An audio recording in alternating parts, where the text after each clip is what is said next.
Now at noon, some residents are beginning to assess the damage to their homes as crews improve containment on the Palisades and Eaton fires.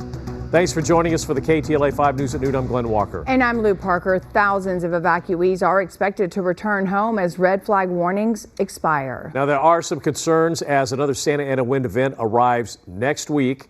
We have live team coverage with reporters following the latest developments in the fire zones.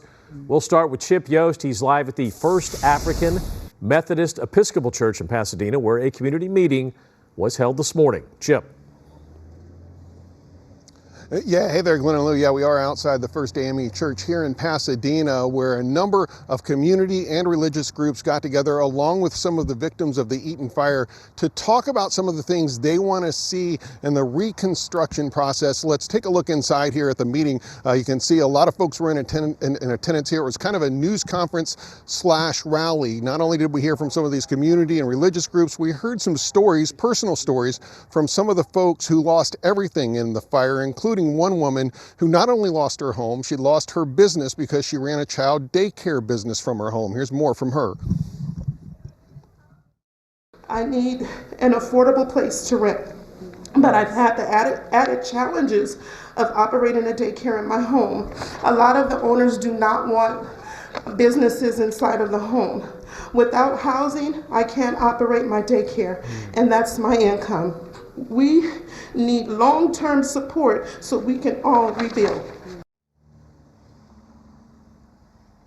Now we're joined here with Pastor Kerwin Manning. He is a Pasadena church, and you were one of the folks kind of putting on this event. And in the event, you made a point of some of the things you want to see in this recovery and reconstruction process. Tell me, what were some of the main points you want people to kind of keep in mind as all these decisions are being made by government agencies? Yes, we want to make sure that the agencies and the officials are sure to remember the humanity in all of this, that we have families that need them right through here. And so we want to preserve the historical legacy and the cultural legacy of Altadena. And it's a very wonderful community, tight-knit. We want to make sure that in this next phase that their needs are actually being met, their actual needs for assistance through FEMA and other organizations, so that as we rebuild, they also won't be priced out of their homes, and it'll be a totally different community.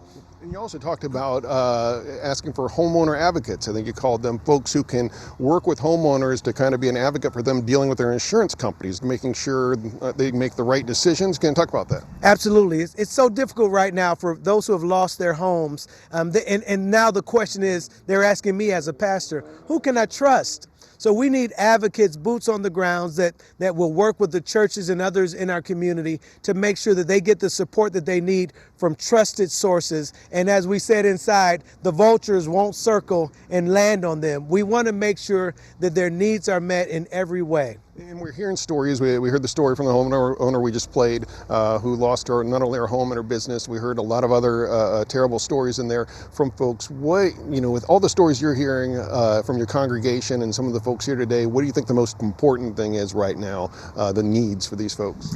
I've been telling people this. The first thing we need to do, we need to reassure people. Reassurance. That doesn't seem tangible, but it really is. We need to just let them know it's going to be all right. We're with you in this. And then we need to begin the process of restoration, putting things back together again. As people are allowed to get back into Altadena and Pasadena, into their homes, we need to come together as a community to make sure that we can wash walls and remove the soot, and in some places sift through the ashes. And then finally, we need to collectively come together for that third R as an African American preacher, the rebuilding. Together, it's going to take all of us making sure that we won't stop until every home is rebuilt, until our community is better than we left it. Okay, Pastor, thanks for taking the time of watching us. One thing he pointed out about this whole thing is, just days before all this, the eyes of the world were on Pasadena because of the Rose Bowl, but they want to keep the eyes of the world on Altadena, Pasadena area through this rebuilding process as well. For now, we're putting live here in Pasadena. I'm Chip Yost, KTLA 5 News.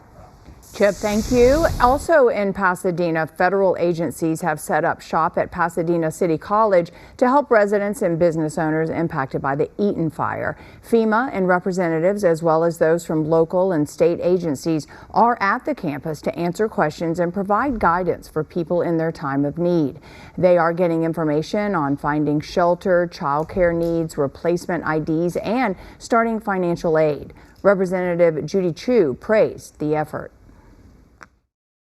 I have just toured the FEMA Center and the SBA Disaster Center, and I am just amazed. They can get your driver's license, your birth certificate, and marriage certificate within a day. These centers also provide access for mental health crisis counseling and housing assistance. In the Palisades fire evacuation zone, some residents have been allowed to return to their homes while others have to wait even longer. KTLA 5's Kimberly Chang live now in Santa Monica with the latest on the repopulation efforts. Kimberly? Glenn, hi. It's been 10 days since the fire started, and many people are frustrated because they want to get back into their neighborhoods. If you take a look behind me at this Santa Monica checkpoint, this is what people are seeing when they come up here to try to get back inside, and many are just being turned away. No one is allowed in. One woman told me off camera they've been in a hotel for days. They don't know if they should rent a place or stay there, and a timeline would help. Meanwhile, fire crews continue to locate and put out hot spots, and law enforcement is searching for missing persons. Take a look at this video. Sheriff's Department personnel on horseback could be seen searching through charred hillsides in the Palisades area today. We know at least 9 people have died from the Palisades fire.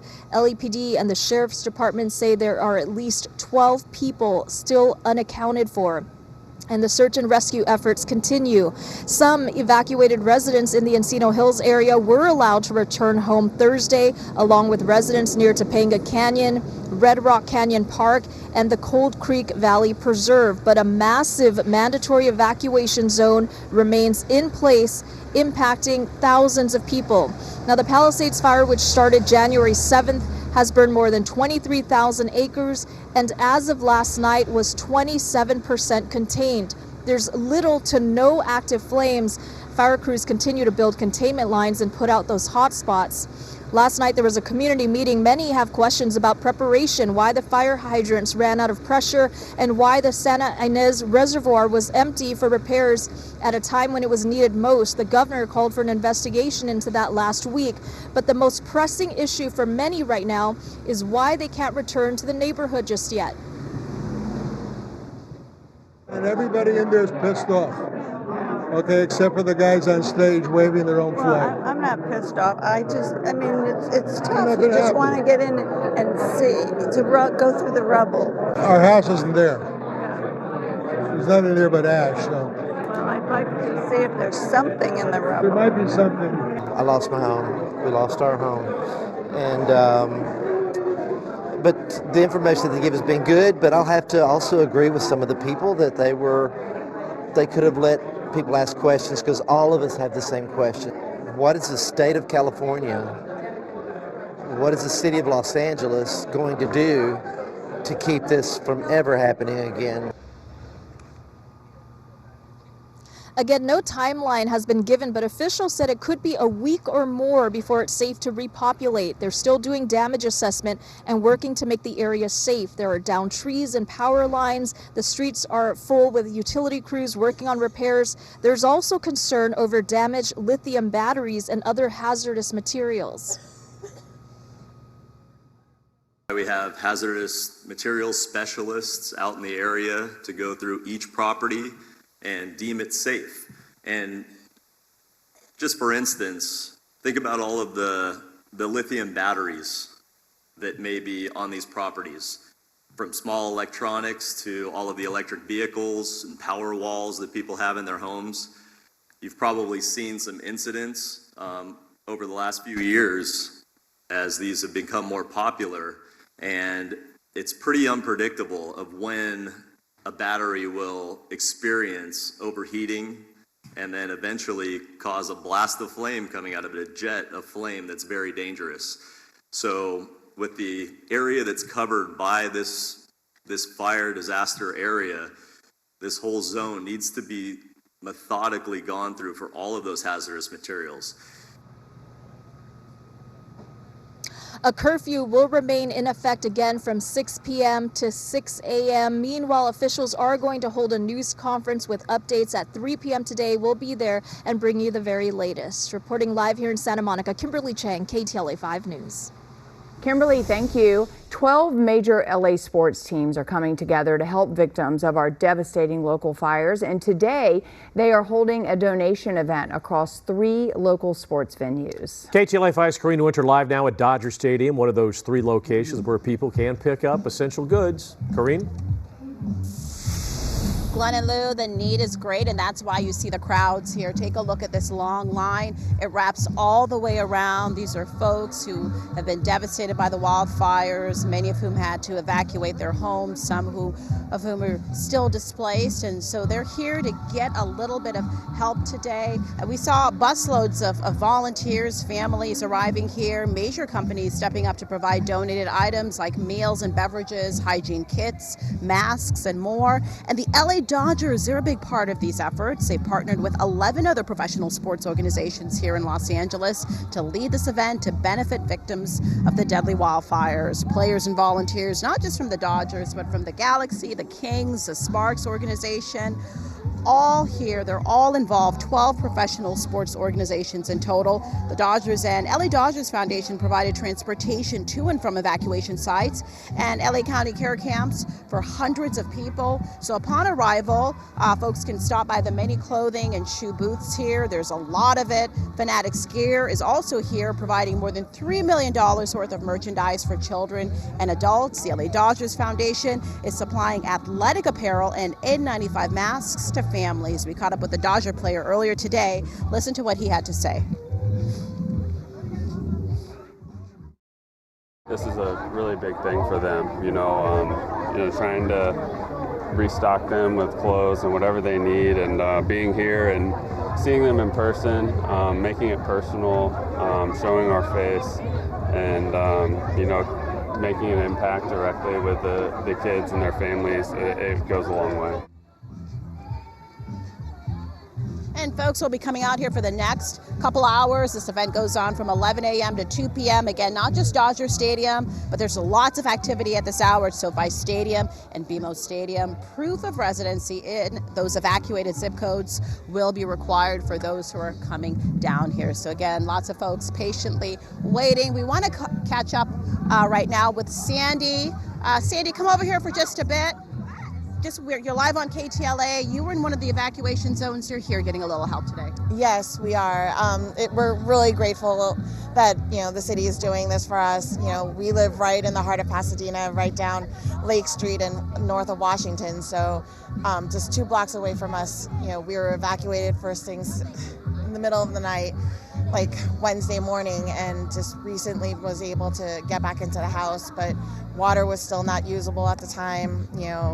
We didn't lose power, but at the same time, we couldn't breathe, right? And you're getting so many supplies here, hygiene kits. You couldn't even wash your clothing.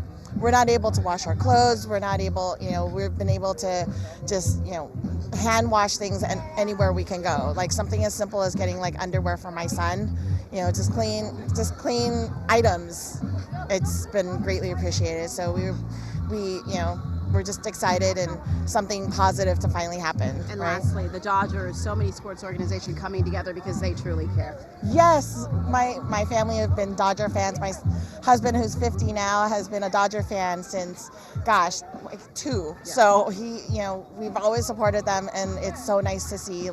We're not surprised that they're doing this, right? We're not surprised that all of LA is coming to love us. Yes. And the fact that you're smiling, it brings a smile to so many people's face, warms our heart. Things are going to be okay. Thank you so much. And this goes on from 11 to 2 a.m. Dodgers officials say they expect by the end of the day about 15,000 people to come to this location. That's a big turnout. That's the latest here at Dodger Stadium. Karina Winter, KTLA 5 News. Lou and Glenn. Karine, thank you. Really great to see that. And we have compiled an extensive list of resources for fire victims, including links to government assistance and also businesses that are offering help. You can scan the QR code there on your screen, or you can go to ktla.com/LA Strong. The link also includes the many ways you can donate to those affected by the fires, from nonprofits to individual GoFundMe pages.